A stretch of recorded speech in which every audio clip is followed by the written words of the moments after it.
I'm Tony Gilbert from the International Seakeeper Society, and we're here with Shelby Thomas of Ocean Rescue Alliance International.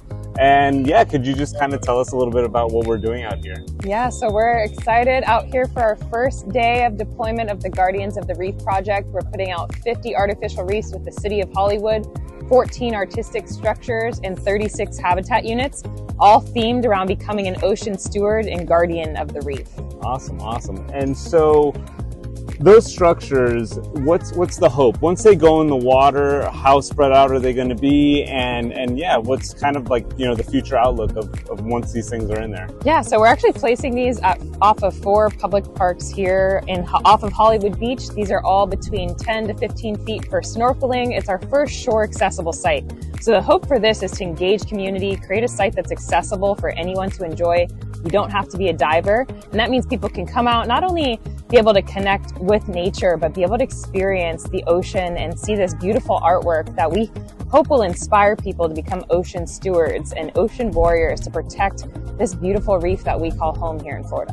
Awesome, awesome. And so let's talk a little bit about like the technical aspects. So maybe what the structures themselves are made out of, and also maybe you can tell us a little bit more about like the coral restoration and the coral lock system.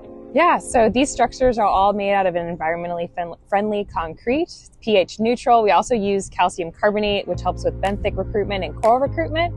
Each of these structures have 300 coral locks placed on them, where we can simply come in and screw in a coral just like a light bulb.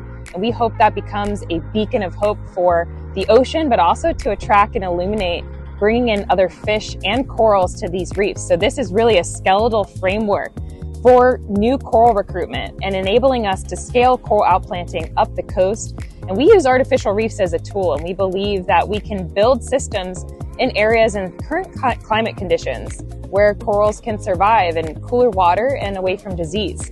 So we really want to scale this work up the coastline in regions where corals need it most, to have nearshore nurseries that are accessible, where we can be doing scalable restoration. We're starting with 5,000 corals at this site with the goal to eventually get to 50,000, but we long-term want to do over 5 million corals across the coast of Florida.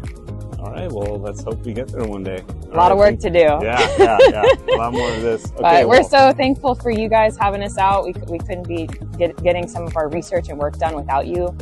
This is obviously a very costly endeavor to deploy these structures, so we need all the support we can get, and we're incredibly grateful for now the 4 or 5 year relationship we've had with you guys, coming out and diving the sites, and excited to continue that partnership and come check these reefs out once they're in the water together. Yeah, absolutely. I know I will. So thank you very much, and yeah, let's get these reefs in the water. Let's get it done.